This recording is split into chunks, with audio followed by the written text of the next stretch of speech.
नमस्कार, स्वागत है आप सभी का आर्या न्यूज पर। आपके साथ मैं हूं पल्लवी रविंद्र सिंह। खबरों की शुरुआत सिवान से करेंगे। बिहार के सिवान जिले में शुक्रवार को वैक्सीनेशन सेंटर पर जमकर बवाल हुआ। वैक्सीन लेने गई महिला और महिला डाटा ऑपरेटर के बीच जमकर मारपीट हुई।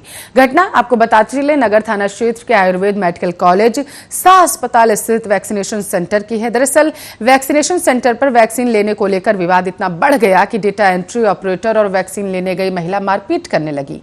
मारपीट की इस घटना में डेटा ऑपरेटर सहित दोनों पक्षों के कुल 3 लोग घायल हुए, जिन्हें इलाज के लिए सिवान सदर अस्पताल में भर्ती करा दिया गया है। लेकिन वहां भी जमकर बवाल और मारपीट की गई, जिसके बाद किसी तरीके से मामले को शांत कराया गया। घायल डेटा एंट्री ऑपरेटर की पहचान सिवान शहर के लक्ष्मीपुर निवासी स्वीटी कुमारी के रूप में की गई है। घटना की सूचना पाकर सिवान सदर अनुमंडल पदाधिकारी रामबाबू बैठा और नगर थाना और सराय थाना पुलिस सिवान सदर अस्पताल पहुंची और मामले की जांच शुरू कर दी।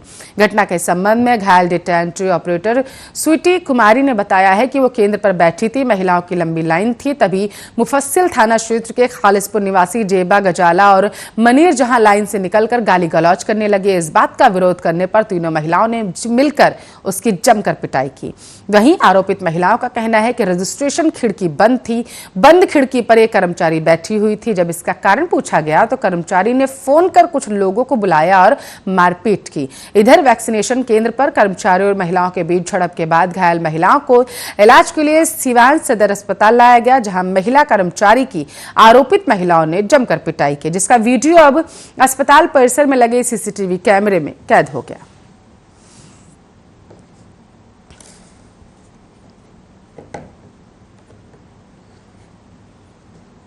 सिवान के बाद रोहतास का रुख करेंगे। बिहार के रोहतास जिला न्यायालय में शुक्रवार को ऐतिहासिक फैसला सुनाया गया। 8 साल की बच्ची के साथ दुष्कर्म के बाद उसकी निर्मम हत्या के आरोप में 45 साल के बलिराम सिंह को एडीजी 7 नीरज बिहारी लाल ने स्पेशल पॉक्सो कोर्ट के तहत फांसी की सजा सुना दी है। घटना के 8 महीने के भीतर आरोपित को सजा सुनाना कोर्ट की बड़ी उपलब्धि बताई जा रही है। सजा का ऐलान होते ही पीड़ित की मां की आंखें नम हो गई। 8 महीने के भीतर मासूम बच्ची के गुनहगार को फांसी की सजा मिलने पर मां ने सजा सुनाने वाले जज के साथ आरोपी की फांसी की सजा तक पहुंचाने वाले वकीलों और गवाहों को डबडबाई आंखों से धन्यवाद दिया। बताते चले कि 14 नवंबर 2020 को 8 साल की मासूम बच्ची अपने दादा दादी के घर दरवाजे पर खेल रही थी। तभी पड़ोस में रहने वाला बलराम सिंह बच्चे को लक्ष्मी गणेश की मूर्ति दिखाने के बहाने अपने घर ले गया और उसके साथ दुष्कर्म किया। बाद में उसकी हत्या कर उसके शव को काठ के बक्से में डालकर बंद कर दिया। बच्ची के गायब होने के 3 घंटे के बीत जाने के बाद बच्ची के दादा दादी ने इसकी सूचना स्थानीय थाने में दी। पुलिस बच्ची की खोजबीन करते हुए किसी प्रकार उक्त पड़ोसी के घर जा पहुंची।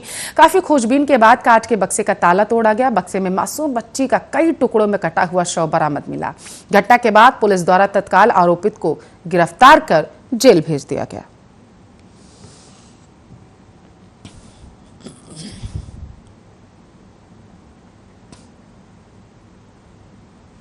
कैमूर का रुख करेंगे। बिहार के कैमूर जिले के मोहनिया थाना क्षेत्र में शुक्रवार की शाम करीब 7 बजे बड़े भाई ने अपने छोटे भाई की हत्या कर दी। थाना क्षेत्र के सोंधी गांव में महज 500 रुपए के लिए भाई ने नाबालिग भाई को डंडे से पीट कर मौत के घाट उतार दिया। हत्या के बाद ग्रामीणों की सूचना पर पहुंची पुलिस ने शव को कब्जे में लिया। वहीं आरोपी बड़े भाई को भी गिरफ्तार कर लिया गया। घटना के बाद मृतक के घर में कोहराम मच गया। घटना के संबंध में आरोपी रामू शर्म ने बताया है कि मजदूरी का काम वो करता था। उसका छोटा भाई उससे पैसे मांग रहा था, नशा करता था। उसने कई बार उसे नशा करने से मना किया, लेकिन वो नहीं माना। ऐसे में आरोपी अपने छोटे भाई से पहले का दिया हुआ 500 रुपए मांगने लगा। नहीं देने पर गुस्से में डंडे से उसकी जमकर पिटाई की। कब वो मर गया इसका उसे पता ही नहीं चला। वहीं ग्रामीण बनारसी यादव ने बताया है कि पैसों को लेकर दोनों भाई में विवाद हुआ, जिसके बाद ये घटना हुई। घटना की सूचना पाकर मौके पर पहुंची पुलिस ने बताया बड़े भाई ने छोटे भाई की पीट कर हत्या की। मृतक भाई नाबालिग है। आरोपित को गिरफ्तार कर शव को पोस्टमार्टम के लिए भेज दिया गया है। आगे की कार्रवाई की जा रही है।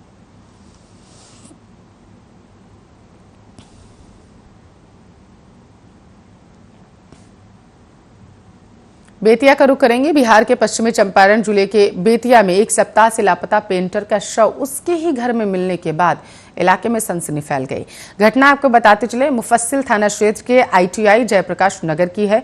जानकारी के अनुसार 22 जुलाई को पेंटर नदू राउत मेडिकल कॉलेज अस्पताल से लापता हो गया था, जिसके बाद परिजनों ने 27 जुलाई को मुफस्सिल थाने में गुमशुदगी की शिकायत दर्ज कराई थी। इसी क्रम में गुरुवार की देर रात ITI जयप्रकाश नगर स्थित उसके घर से ही उसका शव सड़े गले हालातों में बरामद कर लिया गया। इधर पेंटर की पत्नी ने हत्या की आशंका जाहिर करते हुए बताया कि बच्चे को पीटने के विवाद में उसके पति की हत्या की गई। उसने बताया कि काफी खोजबीन करने के बाद भी जब नंदू का कहीं पता नहीं चला तो वो ITI जयप्रकाश नगर स्थित पुराने मकान पहुंची तो कमरे से बदबू आ रही थी और दरवाजा खुला हुआ था। ऐसे में परिजनों ने इसकी सूचना पुलिस को दी।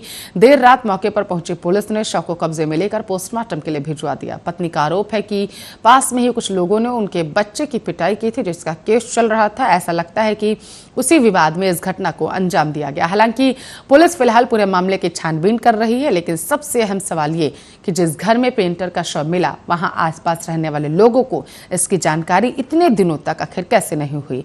परिजनों ने पहले वहां उसकी तलाशी क्यों नहीं की?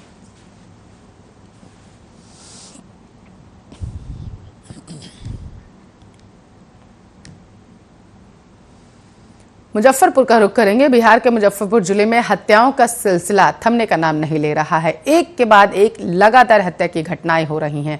ताजा मामला बुधवार की देर रात का है, जहां चोरी के आरोप में लोगों ने युवक को पीट कर मौत के घाट उतार दिया। घटना जिले के मीनापुर थाना क्षेत्र के पानापुर OP के खैरा गांव की। जानकारी के अनुसार उक्त गांव निवासी राजेश राम की हत्या उसके गांव के लोगों ने ही चोरी के आरोप में पीट कर दी थी। अब युवक की पिटाई का वीडियो सोशल मीडिया पर वायरल हो रहा, जिसमें ग्रामीण युवक को खंभे से बांधकर पीटते दिख रहे। इधर इस पूरे मामले को युवक के परिजनों ने प्रेम प्रसंग का जुड़ा हुआ बताया है। उनका कहना है कि पिटाई करने वाले लोगों के घर की युवती के साथ युवक का प्रेम प्रसंग चल रहा था। घटना वाली रात प्रेमिका के बुलाने पर वो उनसे मिलने उनके घर गया था। वहीं पूरे मामले की जांच कर रहे पुलिस अधिकारी राम नारायण ने बताया है कि चोरी का आरोप लगाकर युवक की पिटाई की गई, उसे खंभे से बांधकर रखा गया। घटना की सूचना पाकर मौके पर पहुंची पुलिस ने उसे रेस्क्यू कर अस्पताल पहुंचाया था, जहां उसकी मौत हो गई।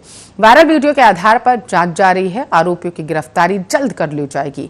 मालूम हो कि बीते 23 जुलाई को भी जिले के कांटी थाना क्षेत्र में प्रेमिका से मिलने पहुंचे युवक की उसके परिजनों द्वारा पीट कर हत्या कर दी गई थी। इसके बाद मृतक के परिजनों ने आक्रोशित होकर युवती के घर के बाहर ही उसका अंतिम संस्कार कर दिया था।